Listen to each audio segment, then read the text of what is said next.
Alright,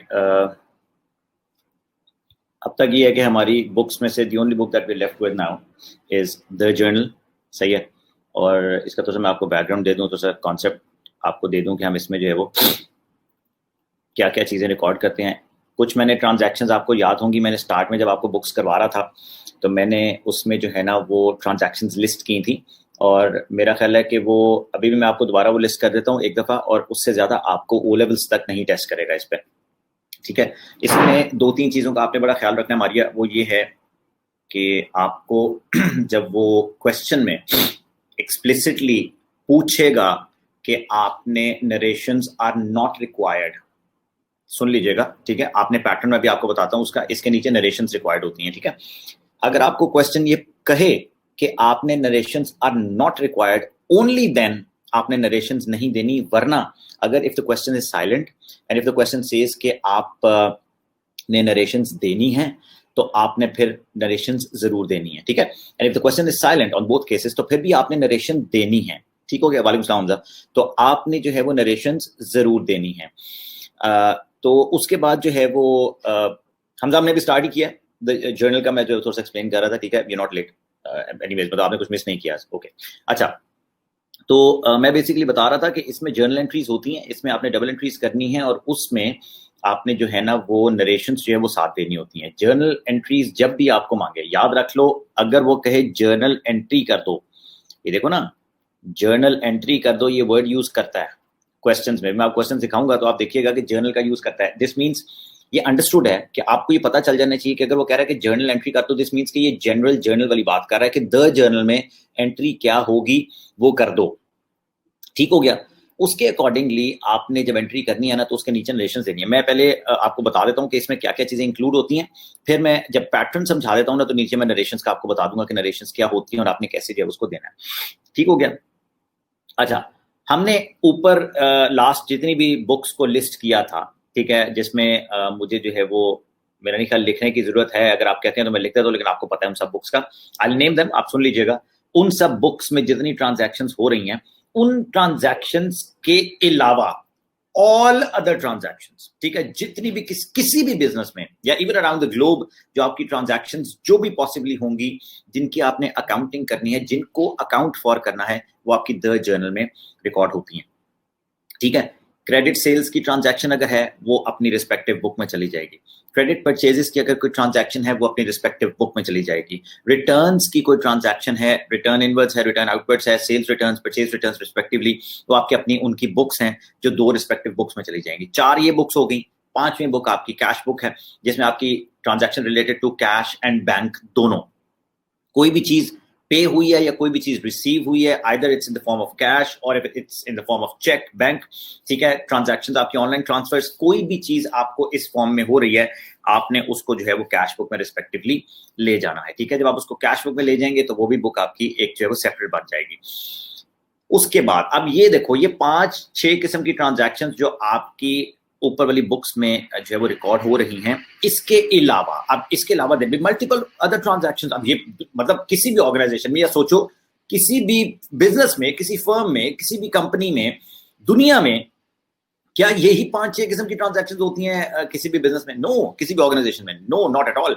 इसके अलावा बहुत सी और ट्रांजैक्शंस होती हैं जो कि इवन जो है वो इतने ज्यादा मटीरियल इन नेचर होती हैं। आप देखें कि आपने एक फिक्स्ड एसेट को बाय कर रहे हैं, एक नॉन करंट एसेट को आप बाय कर रहे हैं या उसको परचेज कर रहे हैं या उसको सेल कर रहे हैं, और वो भी क्रेडिट पर। ठीक है। एक आपने फैक्ट्री को सेल कर दिया, आपने अपना लैंड था वो आपने लैंड को सेल कर दिया, आपने मशीनरी लगानी थी फैक्ट्री के अंदर, आपने एक यूनिट लगाना था, आपने वो परचेज किया क्रेडिट पर। अब ये छोटी ट्रांजैक्शन नहीं है, this is not a transaction जिसको आप कहेंगे मैं इग्नोर कर देता हूं। अब बात फॉलो कीजिएगा। ठीक है। ये मटीरियलिटी कॉन्सेप्ट भी यहां पे आपका जो है वो अप्लाई हो जाता है कि यार इतनी मटीरियल अमाउंट है। ठीक है। एक बिजनेस जो है, लेट्स से वो 2 मिलियन, 4 मिलियन, 10 मिलियन का उसकी नेटवर्थ है, उसमें से अगर वो 1 मिलियन का एक एसेट बाय कर लेता है तो क्या वो एसेट मतलब 10%, 10 मिलियन का एक बिजनेस है, 1 मिलियन का एक एसेट बाय कर लेता है, 10% उसकी जो है वो ये मटीरियलिटी बनती है। ठीक है। जो कि आपकी नक्शल में, तो क्या मतलब है कि वो उसको शो ही ना करे? कैसे हो सकता है ना करे? और अगर वो शो करे तो फिर ऐसी ट्रांजैक्शंस को वो कहां पे रिकॉर्ड करे? हमारे पास सिर्फ एक ही जर्नल उसके अलावा बचता है, and that is called the journal. ठीक है जी। मैं यहां पे फिर दोबारा लिस्ट कर देता हूं ट्रांजैक्शंस जो कि हमने इसमें रिकॉर्ड करनी है। आप सिर्फ इनको नोट कर लो, ठीक है, मैंने डॉक्यूमेंट में भी शेयर किया हुआ, मैंने अपने नोट्स में भी किया हुआ, मैं आपसे शेयर कर दूंगा। आपको सिर्फ ये याद हो जाए, ताकि एक आध दफा लिख लिया करो, नोट्स बनाते हुए फुट नोट्स कहीं बना लिया करो, ये याद हो जाएंगे। जब ये याद हो जाएंगे ना आपको, तो ये ओ लेवल्स में आपको इससे ज्यादा उसने टेस्ट नहीं करना, आंखें बंद करके पता चल जाएगा यार। देखो मतलब मुझे भी याद हुई है ना, एक चीज है जो कि मुझे विद प्रैक्टिस याद हो गई है यार। मुझे पता है कि जहां पे उसने मुझे कहना ना कि सोल्ड, मतलब mister ABC whatever sold his factory machinery for इतना इतना इतना जो है ना वो ऑन क्रेडिट, ठीक है, बंदे से। अब वो कहता है जी इसको जर्नलाइज करते हैं। अब मैं बुक ढूंढता रहूंगा कि कहां पे जर्नलाइज करना है, नहीं, मुझे पता होना चाहिए कि ये किस जर्नल में जानी है, ठीक है। और ये तभी पता लगेगा कि जब मुझे मैंने चीजें याद की होंगी, ठीक है। अच्छा, तो उसमें sale and purchase of non current assets, sale and purchase of non current assets on credit, तो ये एक बड़ी ही पेट ट्रांजैक्शन है जो आपको अगर जर्नल में दे रहा होता है ना, तो आपको उसने ये मैंने क्रेडिट का वर्ड यहाँ पे क्यों यूज किया है, बड़ा इंपॉर्टेंट है, आपको पता होना चाहिए कि मैंने क्रेडिट का वर्ड यहाँ पे क्यों यूज किया मैंने क्रेडिट का वर्ड।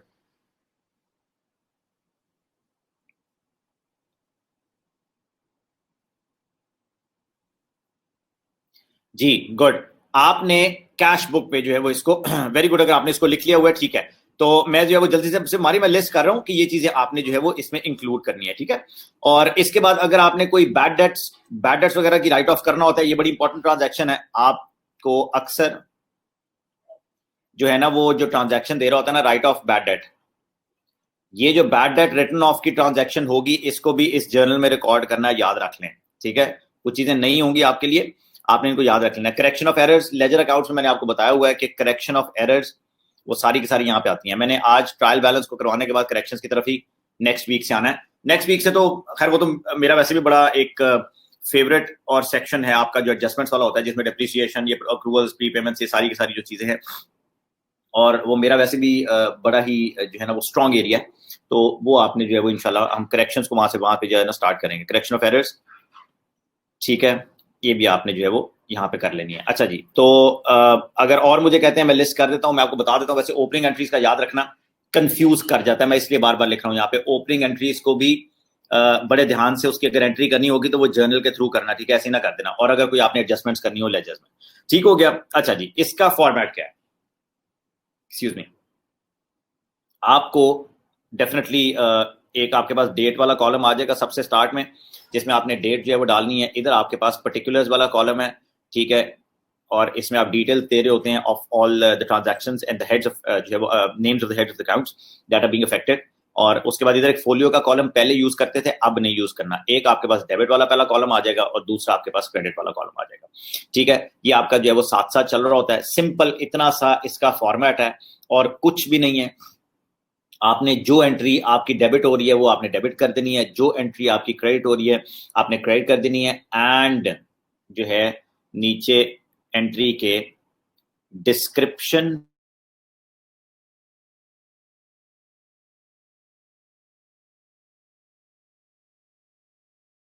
तो फॉर एग्जांपल मैंने कैश सेल्स कर दी, मैंने जो है वो 1 जनवरी 2020 को कुछ कैश सेल्स की हैं, ठीक है। अब डेफिनेटली मुझे पता है कि यार मैंने अगर जो अकाउंट डेबिट होना होता है उसको पहले लिखते हैं, ठीक है। कैश मेरा डेबिट हो रहा है, $1000 की मैंने सेल की है, यहाँ पे मैंने 1000 लिख दिया। उसके बाद मैं सेल्स को लिखूंगा नीचे नेक्स्ट लाइन पे इंडेंट करके। प्लीज प्लीज प्लीज याद रख लें, ये गलती मत कीजिएगा, दोनों को सेम लाइन में नहीं लिखना।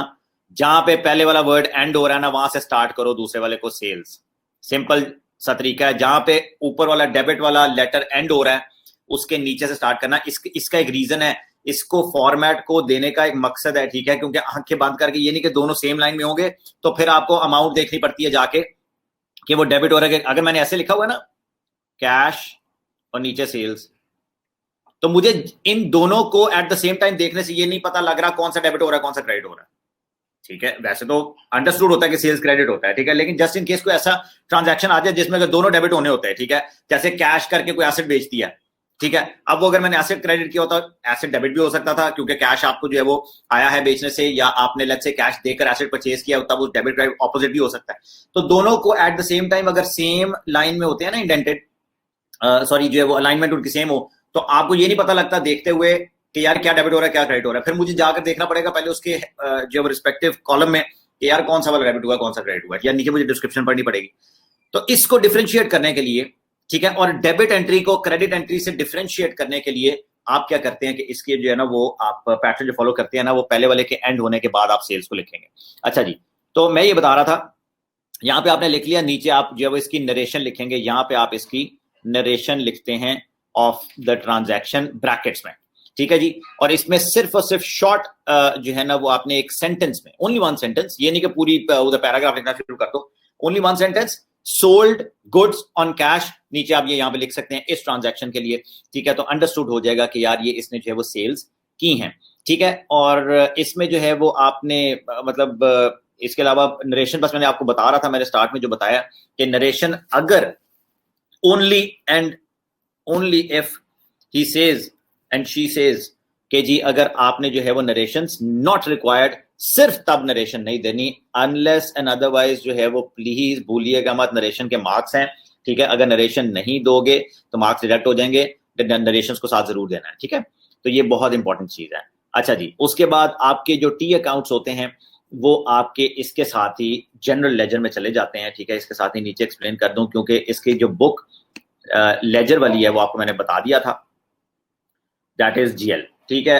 3 बुक्स ऑफ लेजर में से तीसरी ये है, सेल्स लेजर, परचेज लेजर के बाद जनरल लेजर। इसी का जो है ना वो जो आपने अगर टी अकाउंट बनाना होगा तो वो टी अकाउंट आपका जनरल लेजर में, जो टी अकाउंट यहाँ पे आएगा वो जो है वो सिर्फ सेल्स का आएगा। क्यों? क्योंकि जो कैश वाला है वो तो आपकी कैश बुक में चला जाएगा, बड़ा ही इंपॉर्टेंट, कैश बुक में चला जाएगा। जी मारिया, ये एंट्री कैश बुक में होनी चाहिए, लेकिन देखो बच्चे सेल्स वाली एंट्री देखो, क्रेडिट वाली, सेल्स क्या है आपके लिए मारिया? सेल्स क्या होती है? एज एन इनकम रेवेन्यू, बिल्कुल, जो क्रेडिट होती है, ठीक है, यस। तो आपके लिए इनकम होती है। अब मुझे एक बात बताओ मारिया, कि ऊपर वाली बुक्स में से जो लेजर बुक्स की बात कर रहा हूं, ये यहां पे लिखने लगा हूं, ये जो 3 लेजर बुक्स हैं, sales ledger, purchase ledger and general ledger, मुझे ये बताओ कि इसमें से कौन सी ऐसी बुक है जिसे मैंने नाम लिया है कि यार आप सेल्स लेजर परचेज लेजर में से कि जिसमें इनकम रिकॉर्ड हो रही है? नहीं हो रही। कैश बुक को मैंने कहा था कि वो एक ही बुक है जो दोनों के सेंटर में है, क्योंकि वो बुक जो है वो in it self prime entry की भी है और फाइनल एंट्री भी है, तो वहां पे तो टी अकाउंट कैश का तो ऑलरेडी बन ही रहा है। तो कैश वाली जो इसकी साइड है, एस्पेक्ट, एक ट्रांजैक्शन को याद रख लें, इसकी जरूरी नहीं है कि एक ट्रांजैक्शन की डेबिट क्रेडिट एक ही बुक में हो। अच्छा, तो मैं बेसिकली आपको ये बता रहा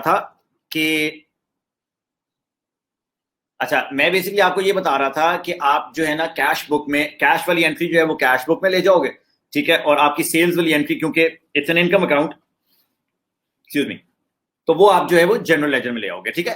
तो एक ट्रांजैक्शन में जरूरी नहीं है कि दोनों जो इफेक्ट्स होते हैं डेबिट और क्रेडिट वो एक ही बुक में जाएं। I hope I made my self clear. एक बुक में जाना जरूरी नहीं है, आपकी कैश वाली इफेक्ट है वो कैश में चला जाएगा, कैश बुक में चला जाएगा, और आपका जो है वो इनकम वाला जो इफेक्ट है वो जनरल लेजर में आ जाएगा, ठीक है।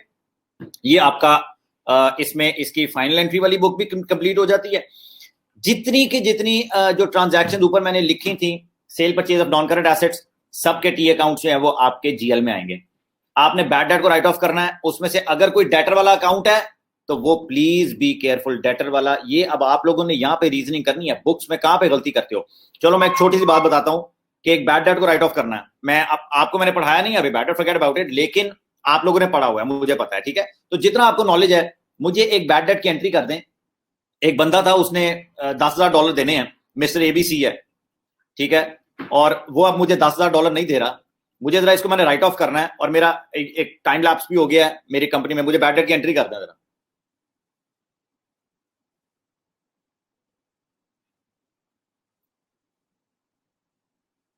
बैड डेट डेबिट और mister ABC credit, very good, ठीक है। हमजा आपका भी यही है, डेफिनेटली बैड डेट अगर डेबिट है तो एबीसी क्रेडिट हो गया, परफेक्ट, दोनों क्लियर है, ठीक है, परफेक्ट होगी बात। अब मुझे ये बताएं कि इसकी टी अकाउंट्स कहां कहां बनेंगे।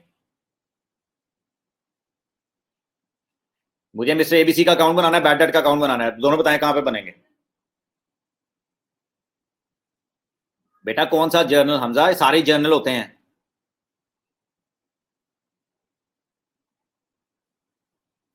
द जर्नल में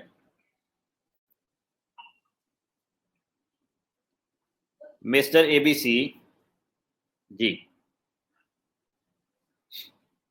आपने कहा मिस्टर एबीसी का अकाउंट, ये मैं द जर्नल में बना रहा हूं जी, ये द जर्नल में मिस्टर एबीसी का अकाउंट बन गया, और एक ये आपका बन गया जी बैड डेट का अकाउंट। ठीक है, आप दोनों ने यही कहा bad debt debit with mister ABC, definitely उसने पैसे देने थे, नहीं दिए, और इधर से mister ABC credit with bad debt 10,000। ठीक है, ये दोनों द जर्नल में बन रहे हैं, यही आपने कहा है मुझे, if I am not wrong, मैंने जो इंटरप्रेट किया वो आप लोगों के अकॉर्डिंगली यही है, यस और नो?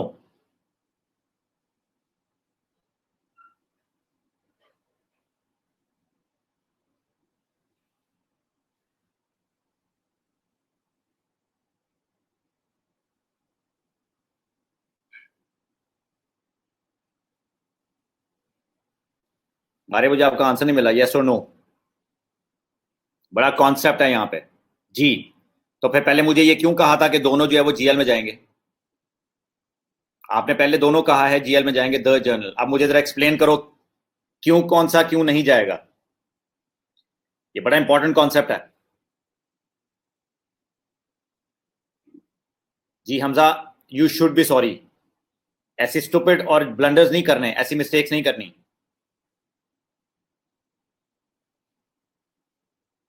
बताओ मुझे अब करेक्ट बताओ, debtor has to go in the sales ledger, thank you so much,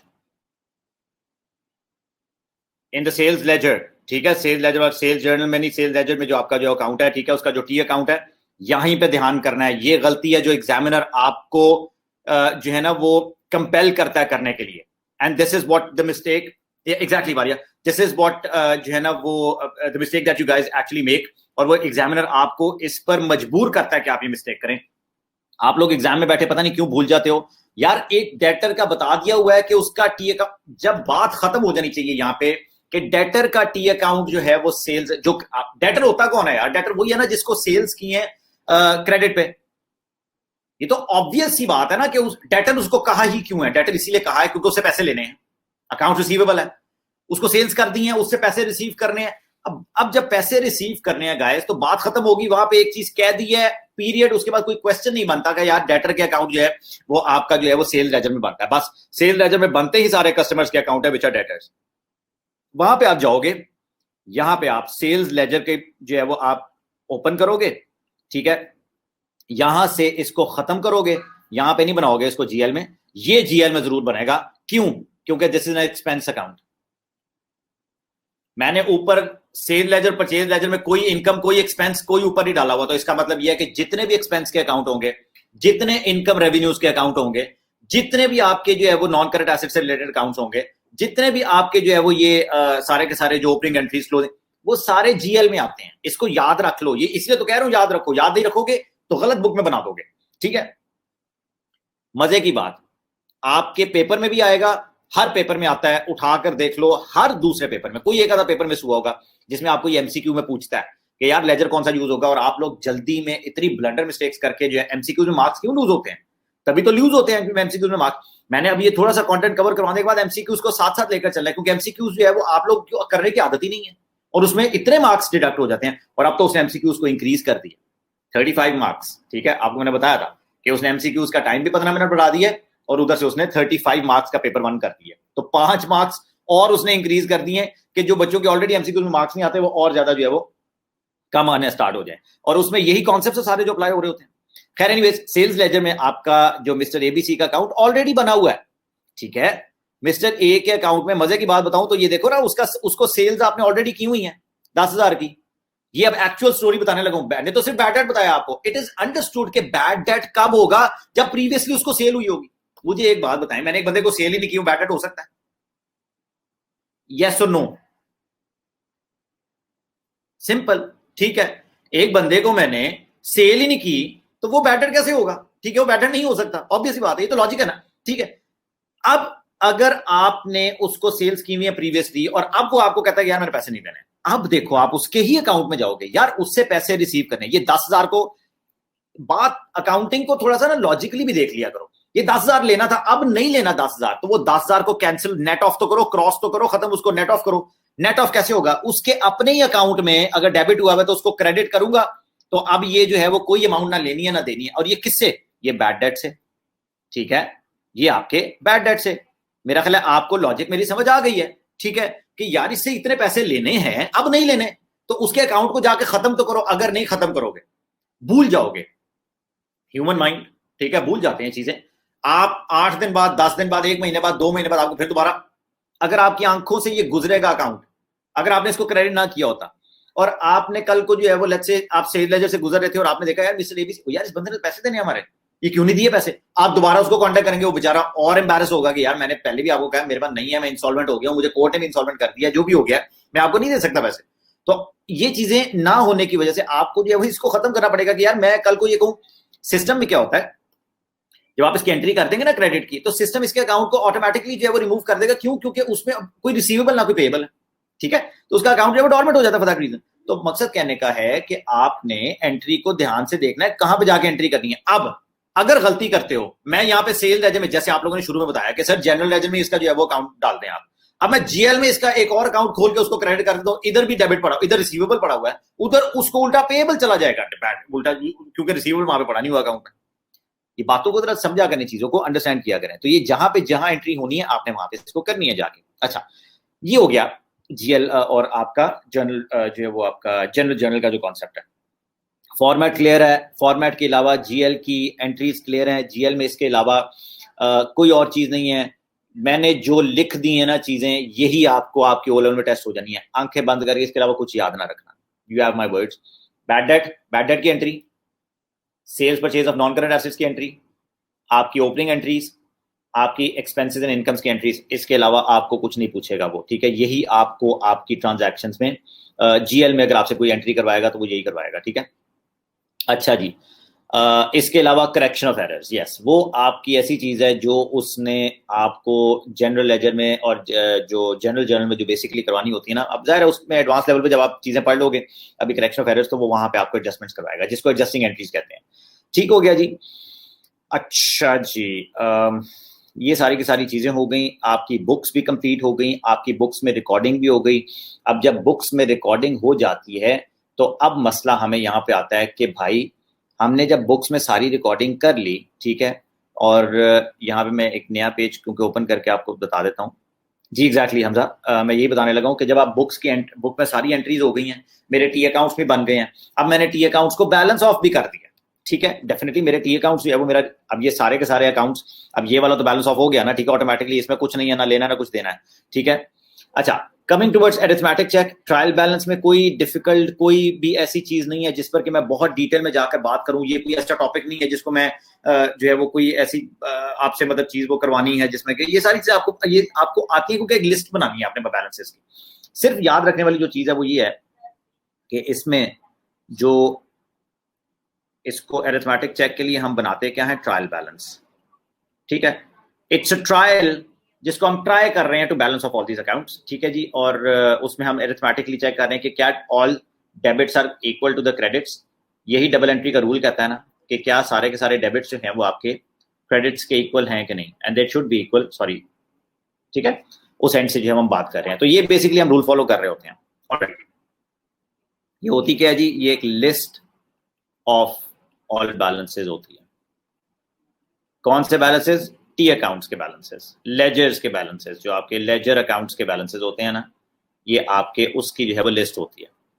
तो ये बस याद रखना है कि अगर आपको एमसीक्यू में भी आ जाए जो कि पूछ लेता है कि यार ट्रायल बैलेंस को डिफाइन करें, तो एमसीक्यू में वो वर्ड ढूंढना है, वहां पे जाकर कौन सी ऑप्शन में लिस्ट का वर्ड आ रहा है, ये बहुत इंपॉर्टेंट है। ये होती लिस्ट है, ये और कुछ भी नहीं है, ठीक है।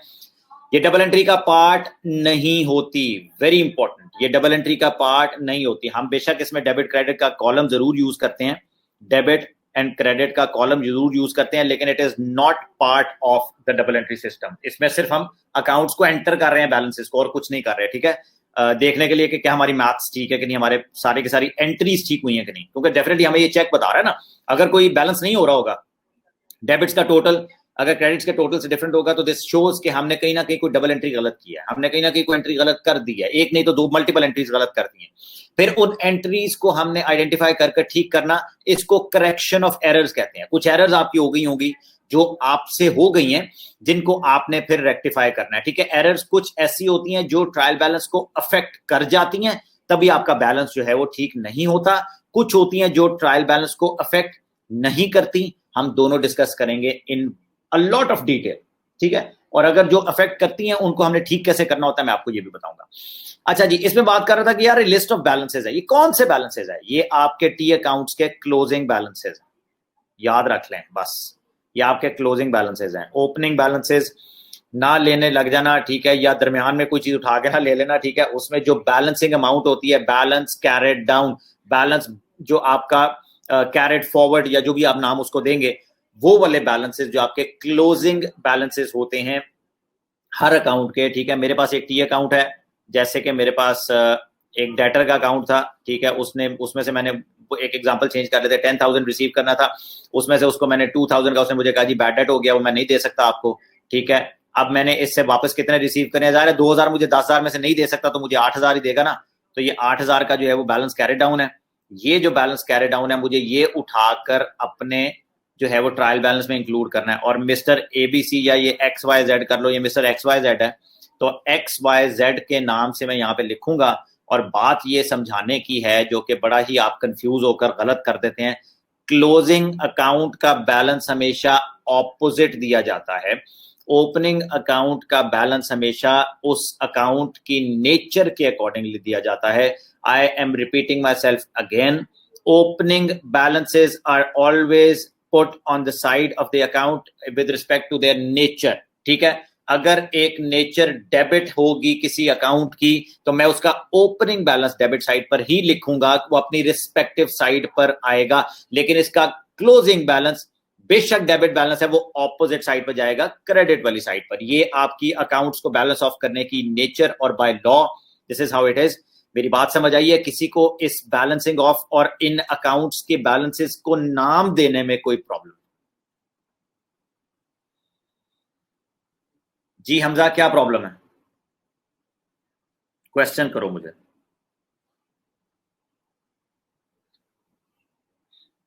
जी, तो क्लोजिंग बैलेंस आपका अगर डेबिट बैलेंस होगा, ये देखो, ये अगर क्रेडिट साइड पर आ रहा है, जाकर अकाउंट की नेचर देखो। सबसे पहले ये चीज बड़ी इंपॉर्टेंट है, अकाउंट की नेचर देखो। क्या ये मेरा डेटर है? यस, ये मेरा डेटर है। डेटर का यूजुअली नेचर क्या होती है? डेटर की नेचर डेबिट होती है, ठीक है। अगर डेटर की नेचर डेबिट होती है, तो इसका अगर क्लोजिंग बैलेंस आ रहा है, तो यार ये अगर क्रेडिट साइड पे है, तो ये डेबिट बैलेंस है, ठीक है। और डेबिट बैलेंस क्यों है ये बता देता हूं। ये 10,000 यहां पे आया, बैलेंस ऑफ कर रहा था मैं, यहीं पे मुझे 10,000 चाहिए, क्योंकि every debit should have equal and opposite credit entry, ठीक है। अब मुझे ये बताएं, डेबिट साइड बड़ी है कि क्रेडिट साइड बड़ी है बैलेंस करने से पहले? डेबिट साइड बड़ी थी कि क्रेडिट? डेबिट साइड बड़ी थी। तो आंखें बंद करके अगर डेबिट साइड बड़ी थी, तो उस डेबिट साइड को बड़ी होने की वजह से मैं बैलेंस ऑफ कर रहा हूं, तो इस बैलेंस को नाम दिया जाएगा डेबिट बैलेंस। क्यों? क्योंकि डेबिट साइड बड़ी थी, जो साइड बड़ी होती है उसका नाम दिया जाता है, ठीक है। ये मल्टीपल तरीके हैं याद रखने के, डेबिट बैलेंस। तो अगर मैं XYZ का क्लोजिंग बैलेंस लिखूंगा, तो डेबिट साइड पे लिखूंगा कि क्रेडिट साइड पे? डेबिट साइड पे। Thank you. ये 8,000 आपका डेबिट साइड पे आ जाएगा। यहाँ पे गलती ना करना, कई बच्चे गलती कर जाते हैं, ठीक है। मैं ट्रायल बैलेंस को जब क्लास 9 के बच्चों को टेस्ट कर रहा होता हूँ, क्लास 10 में भी कभी कभार मैं उसको क्वेश्चन में डाल देता हूँ, वो तब भी मिस्टेक कर रहे होते हैं। 10th के भी आकर जो है ना, वो ये डेबिट क्रेडिट गलत साइड पे लिख देते हैं। मुझे बहुत पेपर्स में ये मिलता है, ठीक है। तो प्लीज इसको थोड़ा सा ध्यान करना है, ठीक है, एक्सक्यूज मी, और उसको जो है ना उसके अकॉर्डिंगली पुट करना है। तो ये आपकी लिस्ट बन जाएगी बच्चों, ठीक है। ये जब लिस्ट बन जाएगी, इस लिस्ट का मैं टोटल डेबिट को देख लूंगा, टोटल क्रेडिट अगर मेरे इक्वल है, तो I am good to go forward. I have got a green signal, I am like good to go forward in the sense कि मैंने जो है वो इधर से उठाने हैं बैलेंसेस, और ट्रायल बैलेंसेस से बैलेंसेस को उठाकर उनकी रिस्पेक्टिव फाइनेंशियल स्टेटमेंट्स में डालते जाना है अपने अपने सेक्शन में, और मेरी स्टेटमेंट्स भी प्रिपेयर हो जाएंगी। जब मेरी स्टेटमेंट्स प्रिपेयर हो जाएंगी, तो मेरा सारा का सारा जो है वो काम वहां पे कंप्लीट हो जाता है, ठीक है। But it's not as simple as it sounds, for a reason कि अभी तो ये ट्रायल बैलेंस की हमने बड़ी छोटी छोटी एंट्रीज देखी ना, स्टार्ट में डबल एंट्री की। अभी जब इसमें एडजस्टिंग एंट्रीज आएंगी, अभी जब इसमें accruals and pre payments involve होंगे, डाउटफुल डेट्स इन्वॉल्व होंगे, ठीक है, फिर आपकी डिप्रिसिएशंस इन्वॉल्व होंगी, प्रोविजंस इन्वॉल्व होंगी, फिर आपकी करेक्टिंग एंट्रीज इन्वॉल्व होंगी, तो ये कॉम्प्लिकेटेड हो जाता है, ठीक है। फिर ये ट्रायल बैलेंस बहुत कॉम्प्लिकेटेड बनता है इवन देन, ठीक है। ऑल तो मुझे ये बात यहाँ पे मैं करता नहीं हूं, लेकिन चलो मैं तुम लोगों के लिए कर देता हूं कि मेरा ये बात करने का सिर्फ ये मकसद नहीं है इसको सुनकर एक इधर से सुनना है उधर से निकाल देना है बस, ठीक है। अगर ट्रायल बैलेंस नहीं बैलेंस करता तो उसकी अल्टीमेट जो वर्स्ट केस सिनेरियो होता है उसको हम सस्पेंस अकाउंट से बैलेंस कर देते हैं, लेकिन हमने सस्पेंस अकाउंट को कभी भी प्रेफरेंस देकर अगर क्वेश्चन ना कहे, आई रिपीट ना कहे, तो सस्पेंस अकाउंट नहीं डालना। जी हमजा यही बात कर रहा हूं, सस्पेंस अकाउंट को बस सुन लो निकाल दो, ये एक टेम्पररी अकाउंट होता है बैलेंस करने के लिए। जब एरर्स करवा रहा हूंगा तो सस्पेंस करवाऊंगा, अगर उसने क्वेश्चन सस्पेंस पर दे दिया तो मैं आपको बताऊंगा, लेकिन कभी भी अगर नहीं बैलेंस हो रहा तो हर पॉसिबल कोशिश करनी है, आई रिपीट हर पॉसिबल कोशिश करनी है कि मैं एरर्स को आइडेंटिफाई करके रेक्टिफाई कर सकूं। ये तब होता है जब आपके पास कोई और जो है वो मतलब you don't have any other option. तो आप क्या करते हैं कि आप टेम्पररीली आप कहते हैं यार मैंने अब क्लोजिंग भी हो रही है, ठीक है। अब जैसे आज 30 जून क्लोजिंग है हमारी, जो है ना हमारा फाइनेंशियल ईयर एंड होता है हमारे स्टेट का, पाकिस्तान में जो है ना वो 30 जून एंड होता है, तो क्लोजिंग चल रही होगी आपके। अगर कोई ऑफिस में लोग होते हैं आपको पता ही होगा कि वो आजकल जो बहुत बिजी होंगे, ये 2-3 दिन में क्लोजिंग्स में बहुत ज्यादा बिजी हो रहे होते हैं क्योंकि ऑडिट हो रहा होता है, यही तो अब ये फाइनेंशियल स्टेटमेंट्स ड्राफ्ट हो रही है, ठीक है। तो उसमें होता क्या है कि आप जो है वो हर पॉसिबल कोशिश करते हैं पहले तो रेक्टिफाई करने की, लेकिन अब क्योंकि अगर सर पर आ गई है फाइनेंशियल स्टेटमेंट बनानी है और मुझे एरर नहीं मिल रही मेरी, तो मैं क्या करता हूँ कि मैं टेम्पररीली, अब देखो ना आज अगर उन्होंने क्लोजिंग करके जो वो स्टेट को आपने फाइनेंशियल स्टेटमेंट प्रोवाइड करनी है, तो आप मुझे बताएं कि आप बैठे एरर आपको मिल नहीं रही, क्या करें? क्या स्टेटमेंट ना बनाऊं? नहीं। क्या मैं इनकम स्टेटमेंट बैलेंस शीट ना बनाऊं? नहीं हो, ऐसा नहीं हो सकता। मैं टेम्पररीली क्या करूंगा, उसको सस्पेंस अकाउंट से जो है ना वो एक टेम्पररी अकाउंट बैलेंस करने के लिए बना दूंगा, और मैं कहूंगा यार अच्छा ठीक है इसको जो है वो आप बैलेंस शीट में शो कर दें एज अ डेबिट या क्रेडिट अकाउंट, जो कि आपका सस्पेंस का अकाउंट होता है रिस्पेक्टिवली, ठीक है। उससे मेरा क्या होगा कि मेरी इनकम स्टेटमेंट, मेरी जो बैलेंस शीट है बैलेंस हो जाएगी, मेरे फाइनेंशियल स्टेटमेंट्स कंप्लीट हो जाएंगे। मैं आने वाले पीरियड में स्टार्ट में देख लूंगा कि यार पीछे मेरे को एरर हुई थी, वो अगर मुझे एरर मिल जाती है तो मैं उसको रेक्टिफाई करके प्रो रेटा इफेक्ट जो है वो उसको दे दूंगा, और उसका रेट्रोस्पेक्टिव इफेक्ट भी जो है वो उसका अकाउंट फॉर हो जाएगा ऑटोमेटिकली, और जो है ना वो आइडेंटिफाई हो जाएगा, ठीक है। तो लेकिन प्लीज प्लीज प्लीज बार बार ये बात कर रहा हूँ, ये बात जो मैंने की है बस इसको सुन के अपने कानों में से निकाल दें। आपको ओ लेवल में सस्पेंस अकाउंट का क्वेश्चन अगर मुझे याद है, और if I am not wrong, तो सिर्फ एक आधी दफा आया इतने सालों में, 1 या 2 दफा, इससे ज्यादा नहीं आया, ठीक है। और वो भी उसने फिर बाद में पूछना छोड़ दिया था क्योंकि उसको पता है कि ये कॉम्प्लिकेटेड होता है, आपके लेवल पर उसको नहीं पूछना चाहिए। ए लेवल में यस, ए लेवल में आपको डेफिनेटली सस्पेंस अकाउंट कहीं ना कहीं डालेगा, ठीक है। तो जब आप ए लेवल में आएंगे हम उस पर बात करेंगे, और ए लेवल में जो है वो आपको ये चीज टेस्ट करते हैं क्योंकि ये उस लेवल आपको ओ लेवल में टेस्ट नहीं करेगा, डोंट वरी अबाउट दैट। तो खैर बात सुन लीजिएगा, बाद में मैंने आपको बात की कि अगर टेम्पररीली आपने उसको करना हो। अच्छा जी, तो ये बेसिकली आपका ट्रायल बैलेंस का जो पर्पस होता है वो आपका ये होता है, और ट्रायल बैलेंस को बनाते हुए बस ये याद रखना है कि हम डबल एंट्री के रूल को फॉलो कर रहे हैं, ठीक है जी, और इसके अलावा कुछ भी नहीं है, इट्स जस्ट अ लिस्ट। और आपने बैलेंस ऑफ अकाउंट, जिसको अकाउंट बैलेंस करना आता है, जिनको उन बैलेंसेस को रीड करना आता है और रिस्पेक्टिवली डेबिट और क्रेडिट जगह पर डालना आता है, तो वो जो है वो इस पर कोई कभी उनको प्रॉब्लम नहीं होगी इंशाल्लाह। और ट्रायल बैलेंस जो है ना वो आपकी स्टेज पर यस बनवा लेता है, ट्रायल बैलेंस आपकी स्टेज पर डेफिनेटली बनवा लेता है। और मल्टीपल क्वेश्चंस में आप देखिएगा कि आपको जो है ना वो लिस्ट देकर वो कहते हैं यार मुझे ट्रायल बैलेंस जो है ना बना दें। उसमें कभी कभार क्या होता है, जहाँ यस मुझे याद आ गया एग्जाम के पॉइंट ऑफ व्यू से, आपको 90% जो है ना वो तरीकों से पता क्या करता है, वो आपको जब क्वेश्चन देता है ना ट्रायल बैलेंस का, उसमें एक ना एक हिडन फिगर दे रहा होता है, एक ना एक हिडन फिगर होती है जो आपने आइडेंटिफाई करनी होती है, ठीक है।